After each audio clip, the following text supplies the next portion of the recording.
oxygen. Shirley lost her freedom the day she went on oxygen, but Mary has the ultra-compact Inogen 1 G4 oxygen concentrator from Inogen. It's the smallest and lightest model we've ever made. Shirley is forced to miss out on everyday activities. Mary fully enjoys her life. Shirley has to wait for tank deliveries and worries about running out of oxygen. But Mary's Inogen 1 G4 makes its own oxygen, so she'll always have the oxygen she needs anytime, anywhere. Shirley finally listened to Mary and now has more freedom too. It's time for you to reclaim your freedom and independence with the Inogen 1 G4. Act now to start your 30-day risk-free trial. This is a limited-time offer, so don't wait and don't accept substitutions. The sooner you call, the sooner you can say goodbye to heavy oxygen tanks for good and reclaim the freedom and independence you deserve. Call now for your 30-day risk-free trial. Call 800-462-8146. That's 800-462-8146. Welcome back. Over the past week or so, we've been talking a lot about the nearly $2 trillion COVID relief bill and digging around to show how the new law will help different segments of Americans. We've already spoken with someone about how it expands Obamacare, and tomorrow night, we're going to speak with a small business owner. Tonight, though, we focus on the middle class and how the law's benefits will help tens of millions of Americans who are struggling. And just today, we got a new read on just how badly COVID has slammed the jobs market. Nearly 800,000 Americans applied for jobless benefits for the first time, and that was just last week. That is a stubbornly large number. Plus, 12 million people in the U.S. are currently collecting some form of unemployment benefits from Uncle Sam. But help is on the way. 90 million people have already received their stimulus payments, totaling some $240 billion. And a slew of tax benefits and credits will also put more money into people's pockets. Joining us to discuss that aspect of the program is Mark Goldwine. Mark is the Senior Policy Director for the Committee for a Responsible Federal Budget. Mark, whenever we discuss issues related to the middle class like we're about to, I'm reminded just how vague that term really is, and that far more people on both ends of the income spectrums think of themselves as middle class. So let's start there. When we discuss the impacts of the stimulus and other policies on the middle class, who are we talking about? That's the million-dollar question. I think, as you said, there are people making $400,000 a year that consider themselves middle class, and people making $20,000. Of course, the actual folks that are, say, in the middle 50% are more like the $40,000 to $100,000 range. But, who are we to decide, politicians, how to describe their voters? So when it comes to the impact of the stimulus on the middle class, let's start with the direct payments, the stimulus checks, the dependent benefits, child tax credits. We know that they're gained to reduce in terms of what they give people above a certain income level. So is the middle class going to see less direct stimulus money? Well, I think a reasonable definition of the middle class, that's families below $150,000, is going to see that full $1,400 per person check. Right, and that's on top of $600 earlier this year. So a family of five making $148,000 might walk away with $10,000 of rebates this year. If you're sort of maybe what we consider upper middle class, people making in the 170, 200, 300,000, those folks won't see those rebates. Beyond the direct payments and rebates, what else is in the bill, now law, that benefits the middle class? And especially things that people might not be as aware of? Sure. So broadly speaking, the bill is going to strengthen the economic recovery, and that's going to benefit everyone. We're going to have a faster jobs recovery. There's going to be more spending, more business profits. So middle class is going to benefit broadly. But in terms of direct payments to the middle class, the other big area besides rebates is these tax credits. The bill increases the child tax credit from $2,000 up to $3,000 or $3,600 for young kids. It also dramatically expands the child care tax credit. So a family, which before could collect only $600, now can collect up to $8,000 of tax credits against their child care. And it expanded, actually, Obamacare so that it offers subsidies to middle and upper middle class families that are buying on the individual market. So, Mark, once you factor in the direct benefits to the middle class and those indirect benefits to the middle class, how does the middle class benefit from the Biden stimulus compared to those from the Trump and Obama stimulus bills or even the Trump tax cuts? Well, I think this is the largest in terms of direct payments, total direct payments out to the middle class. But what most middle class families really care about, I think, more than getting cash for, a one-time check, is the overall depression and really getting us to where we are today. And this bill is just going to keep carrying that water until hopefully enough of us are vaccinated that the economy is going to return back to normal. Will the impact of this bill actually help close the income and wealth gaps between the middle class and the top end, or is this really just more emergency assistance and recovering what got lost over the past year? I think in the near term, it is going to close some income gaps, particularly between those that have lost their jobs, in the middle class and the wealthy. Over time, it's not clear. The expanded child tax credit is somewhat progressive, and so that'll help lower income and middle class more. But overall, it's not clear if, we end up in a situation with a bit higher interest rates, a bit higher inflation. It's not really clear whether wealth inequality expands or contracts. What about interest rates and inflation? I've heard some concern about them. I've heard other people dismiss those concerns. Where do you fall? I think we're definitely going to see a higher level of inflation and higher interest rates as a result of this bill. We already are. The question is it too much? Is it out of control? The Federal Reserve thinks no. They think we're going to see one year of somewhat elevated inflation, maybe 2.5% this year, and then things are going to return to normal. If that happened, that would be no big deal. Of course, it might be important to individual families, but overall, it would, if anything, be desirable.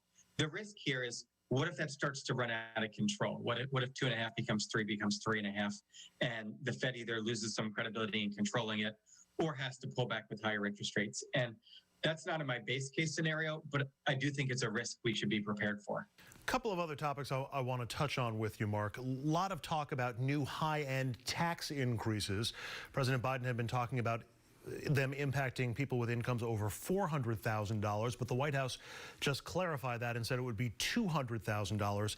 As you sort of mentioned, most people, or a lot of people who earn $200K, probably think of themselves as middle or upper middle class.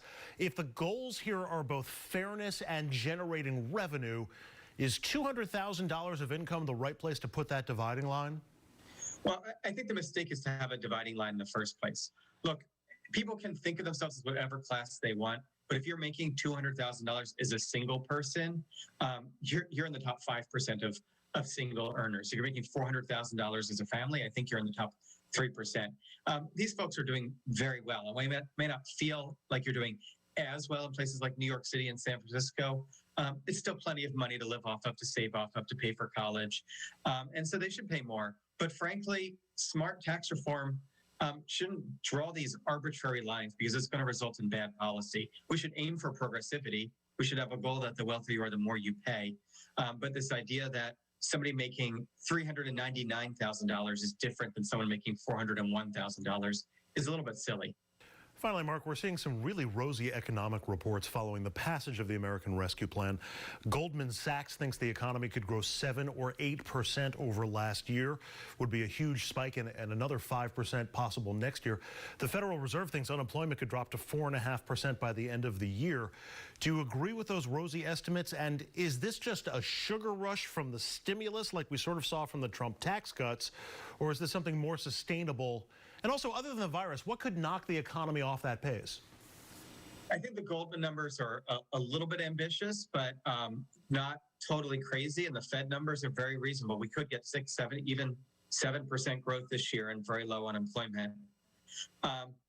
The size of the economy at the end of this year will be a level that's sustainable, but the composition may not. We may still be in the world that we're sort of overinflated in some pandemic sectors, and underutilizing others. The question is what happens from there. If the economy keeps growing beyond that, it is possible we'll get sort of above our long-term sustainable potential. And then we're going to face a choice between a hard landing, a bit of a crash from the sugar high later, or an effort to keep the sugar high going through more and more deficit spending. And while that might feel good in the long term, we all know what happens, when you finally quit that sugar. Yeah, yes, we do, usually with embarrassing results. Mark Goldwine is the Senior Policy Director for the Committee for a Responsible Federal Budget. Mark, some great insights. Thanks very much. Appreciate it. Thank you for having me. And up next, we shift to the COVID pandemic. We'll speak with ABC News Chief Medical Correspondent Dr. Jen Ashton. The doctor will discuss those worrying new variants, the difference in the available vaccines, and more.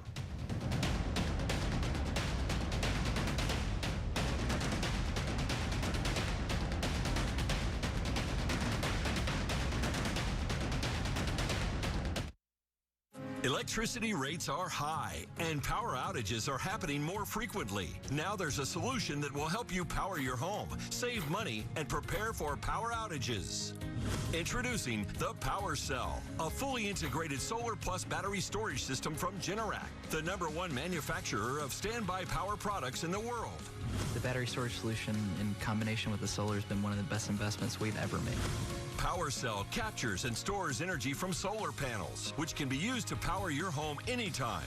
And during a power outage, the Power Cell will automatically send power to appliances that need it the most, allowing you to power more than just the essentials, so you can stay comfortable and safe in your home. And best of all, your electric bill goes down and you save money.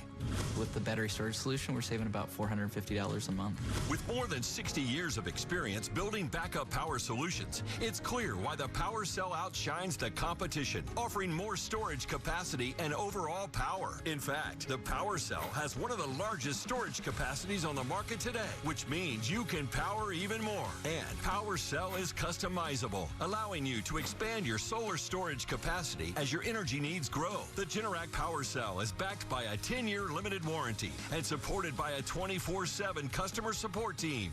It was a simple installation, very neatly installed. It was done very quickly and efficiently.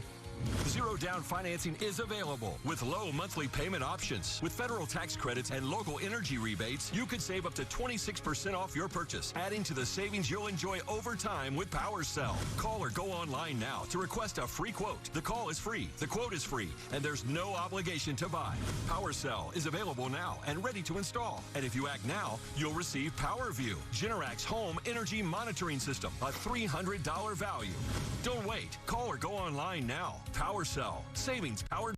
This is a national healthcare alert from the 24/7 Diabetic Health Hotline. If you, a family member, or a loved one has diabetes, listen closely. Now, regardless of your age, if you have insurance, you may qualify to receive diabetic testing supplies with little to no out-of-pocket cost. Get free delivery, free information, and all the paperwork is handled by our accredited suppliers for free. Call the 24/7 Diabetic Health Hotline now for details. Toll free at this number. But wait, there's more. If you call right now, you could get a meter upgrade. In addition, we'll give you a free pair of diabetic socks as our special gift to you. Regardless of your age, if you suffer with diabetes and have insurance, you may qualify to get free delivery of your supplies. Call now. We can help.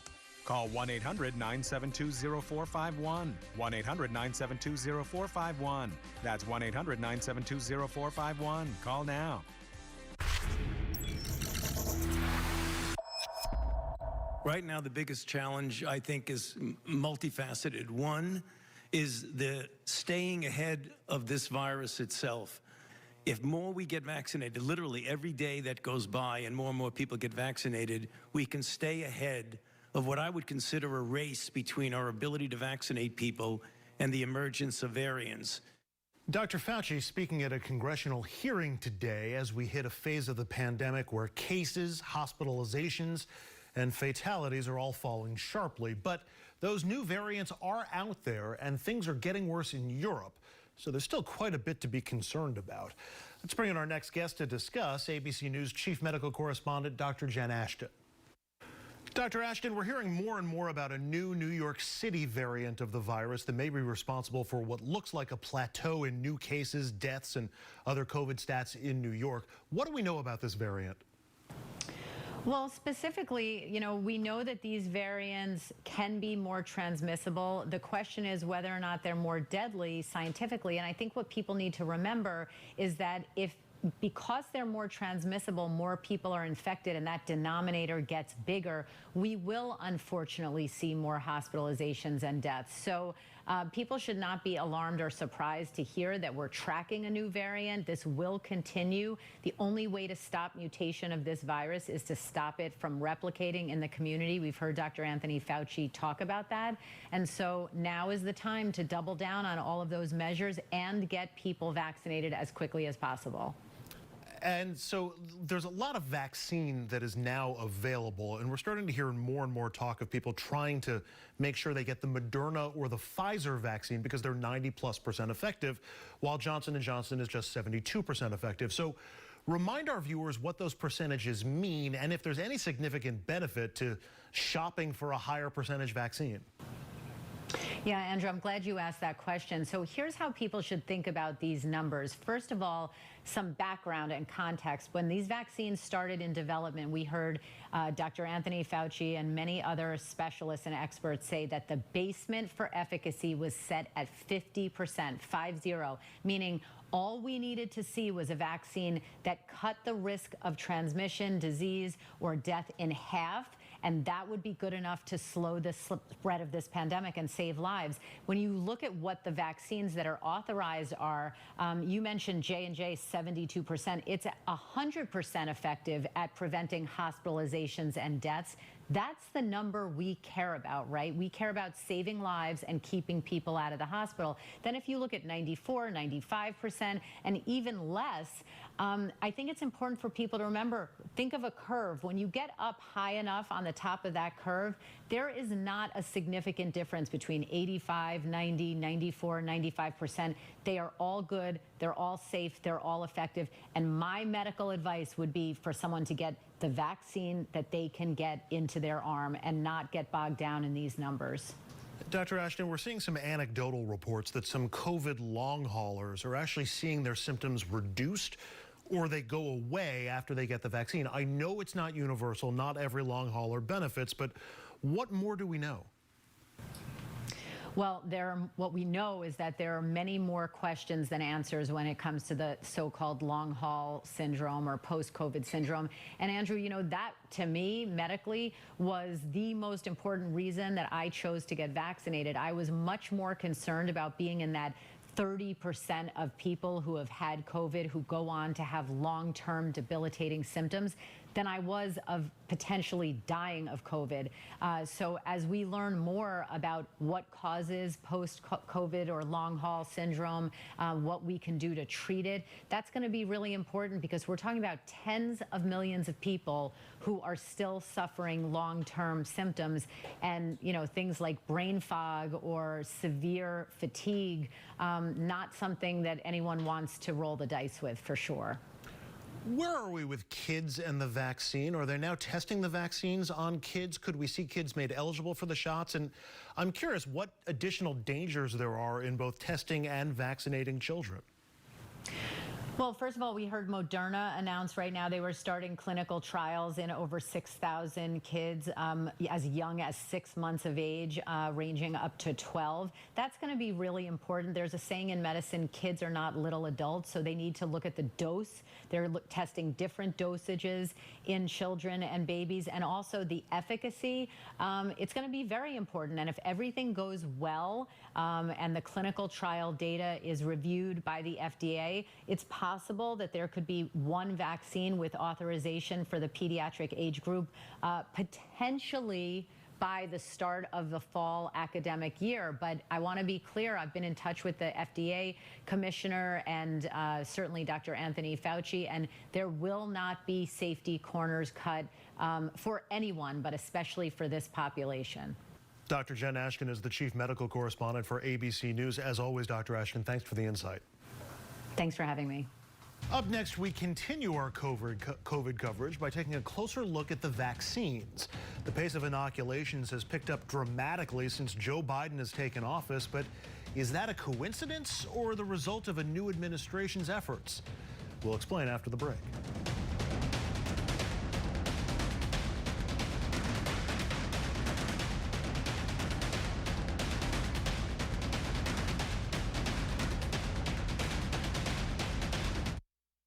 I didn't know some Medicare Advantage plans may pay for dental visits. Did you? I didn't know some Medicare Advantage plans may pay for transportation to my doctor. Did you? I didn't know some Medicare Advantage plans may pay to have my prescriptions delivered directly to my home. Did you? These and more are important benefits some Medicare Advantage plans may give you. So if you're eligible for Medicare, call us right now because you may be eligible to enroll in a plan with amazing additional benefits. Some Medicare Advantage plans may pay for services like these: dental visits, vision coverage, hearing coverage, home delivery of drugs, even gym memberships. Some plans may include no copays for many services and 0 deductibles. Don't wait to find out if you're eligible to enroll in a plan that may include some of these wonderful benefits you deserve. Call us right now. The call is free, the information is free, and there's no obligation. Make this free call now to learn if you're eligible to enroll in a Medicare Advantage plan that may include additional benefits you want. Attention timeshare owners. This is an urgent consumer alert from the Timeshare Exit Hotline, a national company specializing in helping consumers legally get out of their expensive timeshare contracts. We're offering you a way to legally get rid of your timeshare. So if you're fed up with the maintenance fees that keep on coming and want to learn if you can terminate your timeshare legally and permanently, call today. Call the number on your screen today. It's a free call. Is your bathroom looking old and worn out? Want to update it, but you don't know where to start?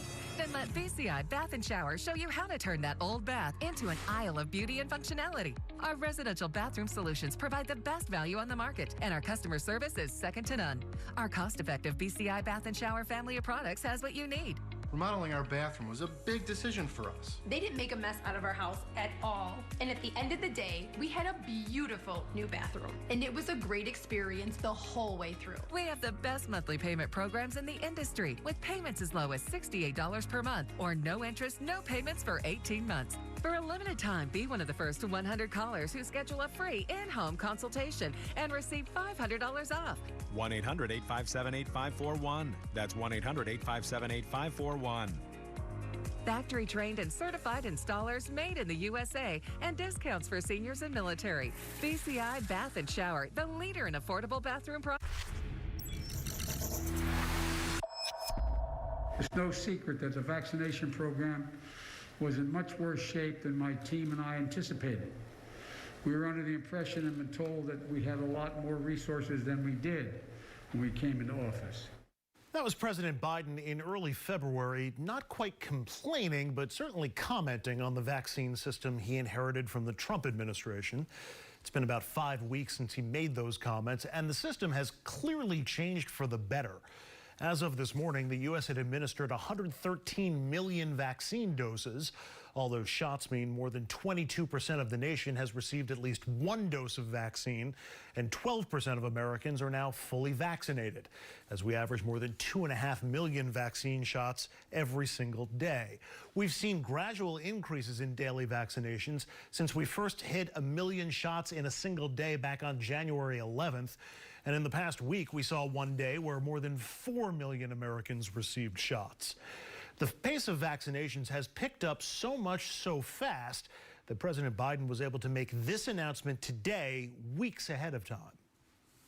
And I'm proud to announce that tomorrow, 58 days into our administration, we will have met my goal of administering 100 million shots to our fellow Americans. That's weeks ahead of schedule. But did the change in leadership at the White House contribute to the change in our vaccination pace, or is that just some political posturing from the Biden team? A new piece on the site Talking Points Memo is asking that question, as it notes the change in target dates for widespread vaccine eligibility from the fall to now this May. For more, we turn to the author of that piece. Josh Kavinsky is an investigative reporter for Talking Points Memo. Josh, your piece tracks how vaccine production, capacity, and access exploded, especially compared to early estimates in the timeline. So let's start by going back to 2020, from the Trump administration to local officials. What were the issues that prevented the U.S. from really ramping up vaccine production? I think the biggest thing you have to consider is money. At the end of the day, throughout 2020, local officials, state officials, organizations representing them in Washington were lobbying for the Trump administration and for Congress to give them the billions of dollars needed to set up and implement a full-fledged vaccination campaign that would allow the COVID vaccine to be delivered immediately, starting in December, starting with approval of the vaccine. That did not happen. Congress didn't pass the money until December, and the Trump administration officials, we later found out, actively lobbied against that from happening. So that kind of set the whole thing up, if not for failure, at least for a very slow start. So the COVID bills, and there were a number of them that passed through Congress in 2020, had no impact on the vaccine distribution process until we got to that December bill? Yes. So the CARES Act passed in, I guess, March of 2020, had money for vaccine development and manufacturing, but it, few people know this, but had no money for vaccine distribution. It was an oversight. Congress thought at the time that they could address it later, but it ended up being politicized. Again, the Trump administration lobbied against it. So in spite of the pleas of many state officials and epidemiologists, their money was not passed until December. It sounds like from your reporting that Trump or the Trump administration or both was focused much more on vaccine production and much less on vaccine distribution and getting shots into arms. A fair way to describe it? Yeah, I think that's definitely accurate. And I mean, it's important to keep in mind that the career officials who are responsible for Operation Warp Speed, the Trump administration's effort to accelerate vaccine distribution, I mean, they did their job. The way that worked was they financed the development of all these vaccines without knowing if they would work or not. And they also financed the company's ability to scale up manufacturing of those vaccines, again, without knowing what the results would be. So, I mean, that was a massive success, but it just wasn't really thought through why or what would happen after the vaccines were manufactured. What ended up being the Trump administration's plan, and I use that word very loosely, was to just sort of dump the vaccines with the states. And it's still not clear if that was due to ideology or what that led them to believe that, they could kind of do half of it without doing the other half. You also write the reporting on the physical transportation of the vaccine, getting it from companies to the states, and also letting states know how much vaccine they were going to be getting in what sort of time frame, all changed as we went from Trump to Biden. Was that specific Biden policy changes? Yeah, so let me rewind a bit, because that was a huge problem that I think started appearing in December when the vaccine distribution first occurred. The Trump administration made these really big promises about how much vaccine they could deliver to the states and to the American people. And what they kind of ended up landing on was a number of around 20 million shots per month in December. So mid-December, it's the first week of vaccine distribution, and all of a sudden all these states around the country get calls from Washington saying, look, we're actually going to be able to meet we're only going to be able to deliver 16 million shots nationally, and some states had their allocations cut by up to 50%. It's still kind of unclear how or why that came to be, but what ended up happening was it made it really difficult for the states to plan how much vaccine they were going to distribute, because they kept getting these calls the day before the shipment arrived telling them, actually, we were wrong, your numbers have changed. So what the Biden administration has done, and this is a really complicated process, so it's very hard even for people who are working on this to, I think, provide estimates far in advance that are totally accurate. What the Biden administration has done is they've provided minimum allocations for the states 3 weeks in advance. So if you're a planner at some state public health department and you're trying to figure out, for Nebraska or Ohio or wherever you are, how much vaccine you have, and you're going to distribute to the hospitals and clinics in your state, at least the bare minimum that you will have, and you can kind of build up from there as you get closer to the date of the final distribution. So that's one thing that's had a huge impact. It's really greased the wheels, I think, of distribution, and it's made it easier for people who are actually managing the process to be able to forecast how many doses they have, and therefore how many doses need to go to certain places. Did the administration, I assume it's the Trump administration, just not know how many doses would be available to send to states, or were they not keeping track of it? What exactly changed when we went from Trump to Biden in that regard? I mean, it's still kind of a mystery. If you look back at what happened in December, it's interesting, because when that first when those first calls came forward to the states saying that in some cases 50% of their allocation would be cut, there was a lot of confusion over why. And Pfizer put out this statement saying, look, we have millions of doses sitting in our warehouses. We're waiting for orders on where to send them, and we haven't gotten them yet. What's going on? And again, I mean, a couple days after that, a general in charge of distribution for Operation Warp Speed said, this was kind of due to regulatory issues with the FDA in terms of how long it takes to do a final check of the doses. But that wasn't really borne out, I think, by subsequent reporting as being the result of the delay. So it remains unclear if it was just an organizational issue what it was. What I can say is that even for the Biden administration, which I think experts kind of agree is doing a better job and has a better kind of track on what doses are going where, they're having a problem right now where the federal government is sending doses to federal facilities in the states, and the states are receiving doses from the federal government, but the states don't always know what doses the federal government is distributing directly, either via FEMA or federally qualified health centers at the state level. So you still, even now, even though things are much faster and much better organized, you're ending up with a situation where the left hand doesn't necessarily know what the right hand is always doing. Finally, Josh, there were some confusing vaccine headlines around the time of the Biden inauguration, and I'm wondering if any of your reporting on the story led to any clarity on them. There were claims that that the vaccine system was in worse shape than he thought when he took office, that the Trump administration never ordered enough vaccine to cover every adult American, and that some 20 million doses that were sent to states in the waning days of the Trump administration went somehow unaccounted for. Did your reporting uncover any new information on any of those? So on the 20 million doses, yeah. I mean, one issue there was a lot of miscommunication in the final weeks, really, of the Trump administration around whether or not the second dose for the Pfizer and Moderna vaccines was going to be held in reserve by the Trump administration and then sent subsequently, or whether or not people could just use the doses themselves. And there was a lot of miscommunication. It was never clear. And so what happened was, and this only counts for part of that 20 million, is a lot of doctors thought that they needed to keep the second dose in reserve on their own, which ended up leading to hundreds of thousands, if not more, doses just kind of sitting in freezers around the country because the guidance was so unclear. Part of it just has to do with the speed and the lack of planning. I mentioned at the beginning that there was no money to kind of plan for distribution, so that led to some doses being lost. On the manufacturing issues and the issue of supply, yeah, it's true that the Trump administration didn't secure enough doses, but to vaccinate the whole country. But that really only came true once the Johnson & Johnson vaccine was approved last month by the FDA, or authorized by the FDA last month. So it's true that at least for the Pfizer and Moderna vaccines, they didn't do their job. I mean, they had options to extend those contracts, which they did not take. It's not really clear why they didn't do it, and they only really started doing that once there was huge public pressure to do so in December. I think it remains to be seen why they were so kind of lackadaisical about filling out the second half of the vaccination campaign.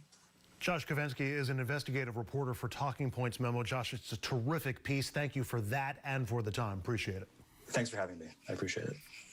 And up next, on the same day the FBI releases new video of the Capitol rioters savagely beating police who were trying to protect the Capitol on January 6th, we learned that a dozen Republicans voted against a resolution to honor the very same people who risked their lives to save lawmakers that day. After the break, we'll show you who they are and call them out. The first 3 months, we saved $4,100. CarShield saved me over $6,000 in engine repairs. I saved $4,100 out of pocket. Amazing, amazing. Customers everywhere agree. If your car is out of warranty, you need to call CarShield before your car has an expensive breakdown. Without CarShield, there was no way that I could afford to get my car fixed. An engine, transmission, or computer system breakdown could cost you thousands of dollars, but not with CarShield, America's #1 car protection provider. CarShield saved us $4,000. That was great, right? Yes, it was. We're just happy with CarShield. They put a transmission in it and a motor. Who does that? CarShield makes sure you don't have to pay for expensive car repairs. The components that we're using are not getting cheaper.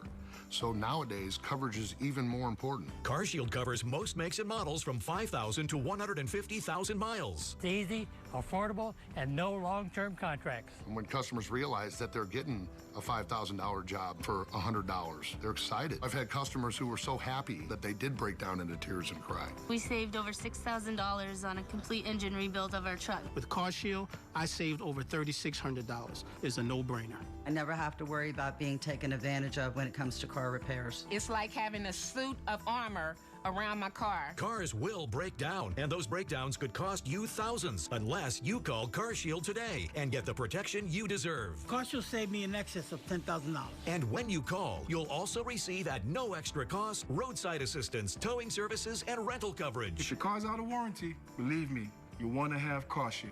Make the smart choice and protect yourself from sky-high auto repair bills. Call now for a free and instant protection plan quote. It's only a matter of time until repairs are needed. And once your car breaks down, it's too late. Call 800-858-4214, 800-858-4214. The IRS is the most feared agency in the country and has the power to seize assets, garnish wages, and even put you in jail for back taxes and unfiled tax returns. Don't be a victim. Call Kick IRS right now and let us kick those IRS problems out of your life once and for all. Our powerful team of tax experts will fight hard for you and will not stop until we've resolved your tax problems on your terms. And if you qualify, we may even reduce or eliminate your tax debt altogether.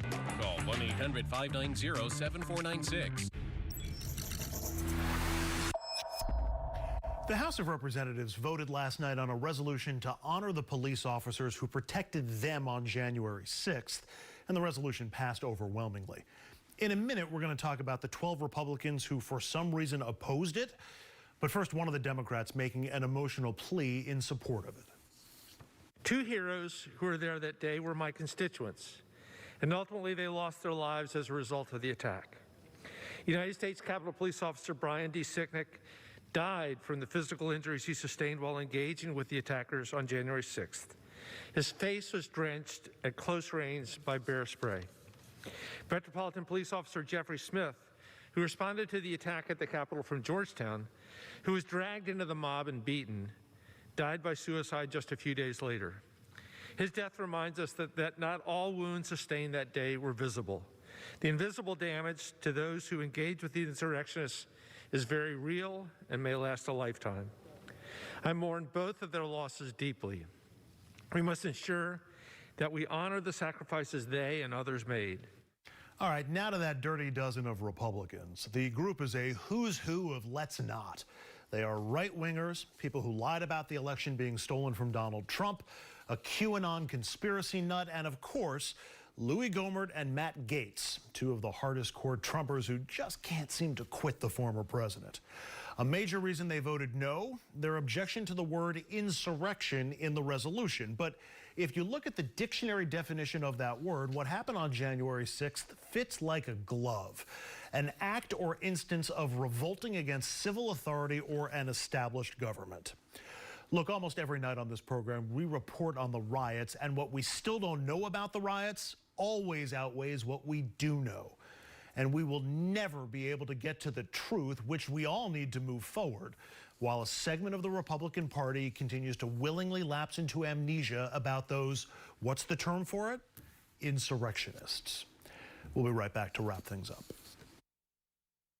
This is important news for people who took certain drugs for HIV and then suffered serious injury to their kidneys or bones. If you or a loved one took Truvada, Variad, Atroplus, Stribild, or Complera and were then diagnosed with kidney disease, kidney failure, bone fractures, bone density loss, or softening of the bones, call Davis & Crump right now to see if you're eligible for a cash award and medical expenses. Our first consultation is free, and we don't get paid unless you get paid. Call Davis & Crump right now. Operators are villains, robbers, bandits, crooks. They're all over your TV screen. But the biggest thieves are behind your screen. I'm talking about the cable companies. They charge monthly subscriptions, fees, rentals, and force you to take long-term contracts. Well, it's time to say goodbye to the cable guy, because now you can watch 4K Ultra HD broadcast TV for free. Introducing Clear TV's new 4K Ultra HD design, the Premium HD. Just plug it into your TV and start watching for free. You will instantly receive top-rated network shows, local news and weather, sporting events, and even Ultra HD 4K broadcast shows, all for free. Thanks to federal government mandate, all broadcasters are required to transmit a digital TV signal through the airwaves. The new Premium Clear TV lets you bypass cable or satellite to bring network and 4K broadcast shows directly to your television. Retract the antenna to keep it small or extend them for maximum reception. Setup was so easy.